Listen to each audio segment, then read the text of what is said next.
देखिए, राम जी तो कण-कण में हैं, राम तो सबके हैं। राम जितने मेरे हैं, राम उतने आपके हैं, राम उतने उनके भी हैं। राम किसी एक व्यक्ति विशेष के नहीं है।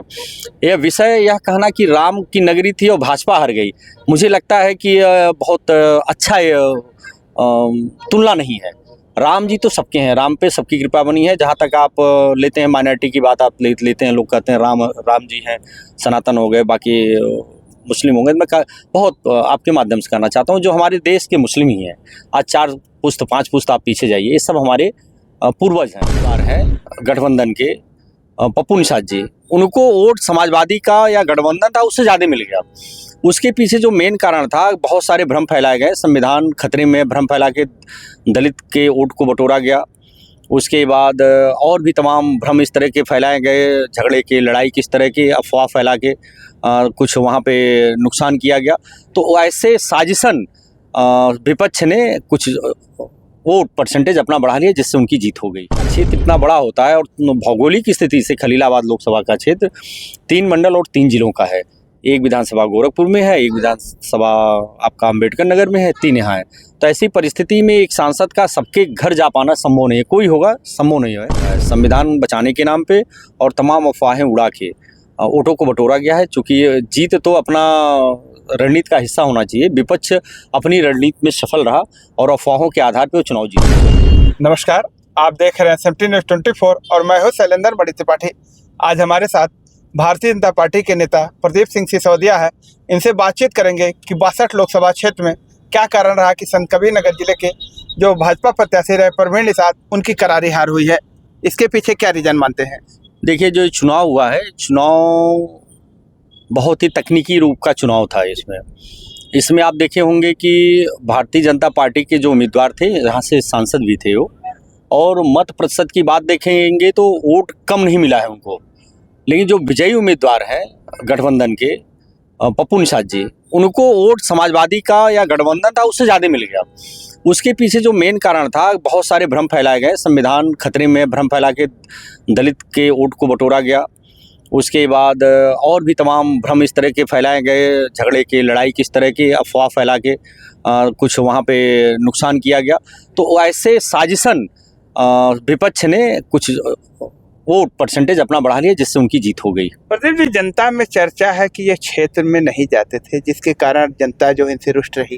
देखिए, इसके पहले भी मैंने कई बार रखा था, चूँकि 5 वर्षों का कार्यकाल होता है, 2 से ढाई वर्ष तो कोविड काल रहा, कोई भी जनप्रतिनिधि निकलता नहीं था, कोई किसी भी दल का नहीं निकलता था। आप देखे होंगे, मैं तो उस समय हमेशा हम निकलते थे, देखते थे, कहीं कोई मिलता नहीं था। कुछ दिन तबीयत भी खराब था, मुझे लगता है 2 साल मुश्किल से सांसद जी को समय मिला था, और उस बीच में वो निकले, लोगों के पास गए। चूँकि लोकसभा का क्षेत्र इतना बड़ा होता है और भौगोलिक स्थिति से खलीलाबाद लोकसभा का क्षेत्र 3 मंडल और 3 जिलों का है। एक विधानसभा गोरखपुर में है, एक विधानसभा आपका अम्बेडकर नगर में है, 3 यहाँ है। तो ऐसी परिस्थिति में एक सांसद का सबके घर जा पाना संभव नहीं है, कोई होगा संभव नहीं है। लेकिन कोई अगर सांसद के पास गया होगा तो उसकी सुनवाई जरूर हुई होगी। प्रवीण निषाद व्यक्तिगत रूप से बहुत अच्छे इंसान भी है, अच्छे नेता भी हैं, और वो सबकी मदद करते थे। आखिर 92,000 वोट से हारे हैं, तो क्या आखिर कमी कहाँ रह गई थी? मैंने बताया तो तकनीकी चुनाव हुआ है, संविधान बचाने के नाम पे और तमाम अफवाहें उड़ा के वोटों को बटोरा गया है। चूँकि जीत तो अपना रणनीति का हिस्सा होना चाहिए, विपक्ष अपनी रणनीति में सफल रहा और अफवाहों के आधार पर चुनाव जीत गया। जिस तरह से केंद्र और प्रदेश में सरकार रही और सरकार 400 का दावा करती थी, ऐसे में नहीं लगता है कि कहीं ना कहीं कुछ त्रुटि रही जिसके कारण ऐसा हुआ? देखिए, आप देखेंगे पूरे देश का विपक्ष मिलके भारतीय जनता पार्टी के स्वयं के पाए हुए सीटों के भी नीचे है। तो ऐसी परिस्थिति में यह कहना है कि हमने 400 का दावा किया, टारगेट बड़ा रखा जाता है, इसलिए रखा जाता है ताकि हमारे कार्यकर्ता, हमारी टीम, हमारे पार्टी के लोग काफ़ी मेहनत करें, उस टारगेट को अचीव करें। टारगेट रखने का मतलब ये नहीं कि वो टारगेट हमारा ही हो गया। टारगेट तो इसीलिए रखा जाता है, जैसे कोई प्रतियोगी परीक्षा में बच्चा बैठता है तो उसका टारगेट 100% का होता है, लेकिन कोई 95%, कोई 98%, कोई 70%, कोई 85% पाता है। ऐसे ही लिहाज में भारतीय जनता पार्टी भी प्रथम फर्स्ट क्लास पास है, ऐसा नहीं है कि वो कम है। आज 240 सीट व्यक्तिगत रूप से उनके हैं। और प्रमुख विपक्षी दल जो 100 भी नहीं पार कर पाया, 99 पे ही खड़े हैं, लेकिन उसके बाद भी अति उत्साह में है, क्योंकि उनको लगता था, जो इनके उत्साह का कारण उनको लगता था वो शून्य हो गए हैं और भारतीय जनता पार्टी 400 पा गई। तो भारतीय जनता पार्टी जो टारगेट अपना फिक्स की थी, उस पर बीजेपी को जितना भरोसा था, विपक्ष भी उतने दहशत में थी कि लगता है बीजेपी 400 पा जाएगी। तो उस दहशत के बाद जो इनको 99 सीट मिल गया, कुछ और सीटें लोगों को मिल गई, तो एक खुशी का कारण उनका ये था कि हम तो शून्य पाने वाले थे, जैसे कोई बच्चा होता है शून्य पाने वाला था, चलिए थर्ड क्लास ही पास हो गया। तो ये जो इनकी 99 की जो सीट संख्या है, ये थर्ड क्लास की का रिजल्ट इनका है। जितनी 500 से ऊपर की सीटें हैं और सिर्फ 99 पाए, थर्ड क्लास से भी नीचे कांग्रेस का प्रदर्शन रहा है। इनको बहुत उत्साह में आने की जरूरत नहीं, जनता ने इनको नकार दिया है।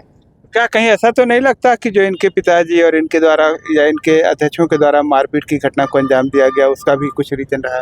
देखिए, जो घटनाएं होती हैं एक व्यक्ति के द्वारा कारित नहीं की जाती हैं, पुलिस उसकी विवेचना भी कर रही है। बहुत सारे साजिशें भी चुनाव में होती हैं, तो भारतीय जनता पार्टी के खिलाफ साजिशें भी हुई थी। उन साजिशों का हिस्सा है ये सारे जो लड़ाई झगड़े होते थे, केवल एक दिखाने के लिए होते थे, ऐसा कहीं कुछ था नहीं। ये सब साजिशों का एक हिस्सा था और एक सोची समझी रणनीति थी चुनाव की विपक्ष की, जिसमें उसने अफवाह फैला के अपने आप को साबित कर लिया कि हाँ संविधान खतरे में, हमारे ऊपर ये कर दिया गया, वो कर दिया गया। उसका वो लाभ उठा ली, जनता को कहीं न कहीं गुमराह करके। प्रदीप जी, संत कबीरनगर को देखा जाए तो जैसा आप कह रहे हैं ठीक है। बहरहाल अगर हम अयोध्या को देखें, अभी 23 जनवरी को जहां भगवान राम की प्राण प्रतिष्ठा हुई है, पूरा अयोध्या राममय था। हिंदू मुस्लिम सभी लोग भारतीय जनता पार्टी की अच्छी नीतियों के बारे में लोगों को बता रहे थे और वहाँ पे जो पर्यटन का गढ़ बन गया है, तमाम लोगों की आमदनियाँ बढ़ गई। उसके बावजूद भी वहाँ के सांसद हार गए और सपा के सांसद जीत गए। देखिए, राम जी तो कड़कड़ में हैं, राम तो सबके हैं। राम जितने मेरे हैं, राम उतने आपके हैं, राम उतने उनके भी हैं। राम किसी एक व्यक्ति विशेष के नहीं है। यह विषय यह कहना कि राम की नगरी थी और भाजपा हार गई, मुझे लगता है कि बहुत अच्छा तुलना नहीं है। राम जी तो सबके हैं, राम पे सबकी कृपा बनी है। जहाँ तक आप लेते हैं माइनॉरिटी की बात, आप लेते हैं, लोग कहते हैं राम जी हैं, सनातन हो गए, बाकी मुस्लिम होंगे। मैं बहुत आपके माध्यम से कहना चाहता हूँ, जो हमारे देश के मुस्लिम ही हैं, आज 4 पुश्त 5 पुश्त आप पीछे जाइए, ये सब हमारे पूर्वज हैं। इनकी पूजा पद्धति बदली उन समयों में जब मुगल आक्रांता आए, तो क्या कारण रहा, क्यों हो गया, पूजा पद्धति क्यों बदल गई। आज भी डीएनए टेस्ट कराई तो सारे डीएनए हमसे ही मिलेंगे। मैं आप ही विशांता नहीं, मैं आप ही की बात कर रहा हूँ।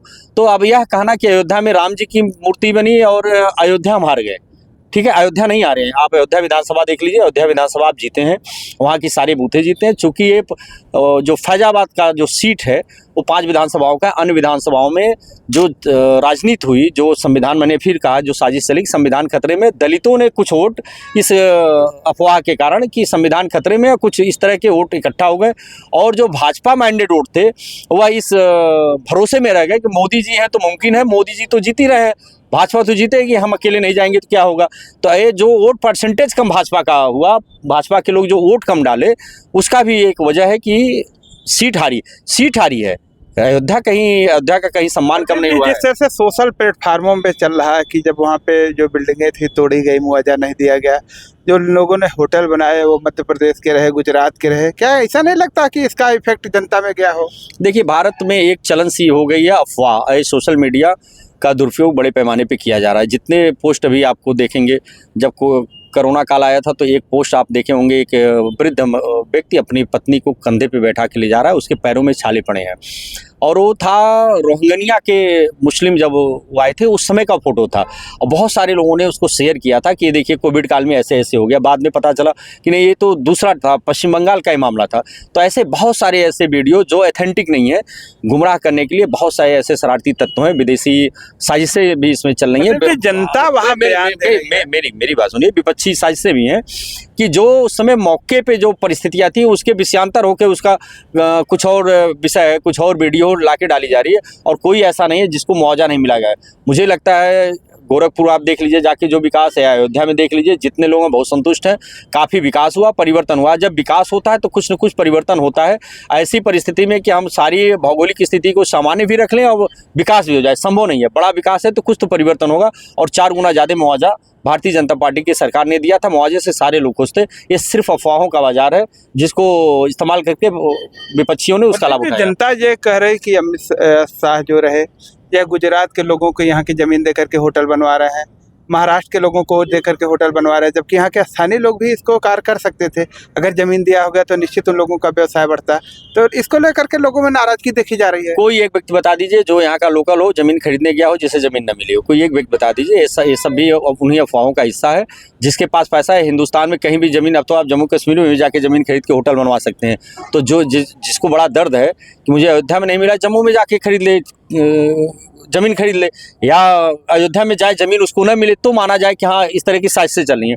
व्यवसाय चूंकि हमारा उत्तर प्रदेश है, व्यवसाय दुनिया के किसी कोने से आएगा तो उसको प्रश्रय देना, उसको बढ़ावा देना, उससे रेवेन्यू बढ़ेगा हमारे प्रदेश का, तो उसको सारी सुविधाएं देना सरकार की जिम्मेदारी है। लेकिन उसके साथ साथ यहाँ के स्थानीय अगर कोई व्यक्ति ऐसा है कि जो वहाँ गया हो न मिला हो तो यह प्रश्न उठता है। बहुत सारे स्थानीय लोगों ने भी वहाँ होटल बनाया है जिसके बारे में लोगों को जानकारी नहीं है। ये सब भी एक अफवाह का हिस्सा है। प्रदीप जी, 62 लोकसभा क्षेत्र को लेकर के भाजपा के लोगों का कहना है कि भाजपा के लोगों को ही सांसद प्रवीण निषाद और उनके पिता ने पूछा नहीं इस बात।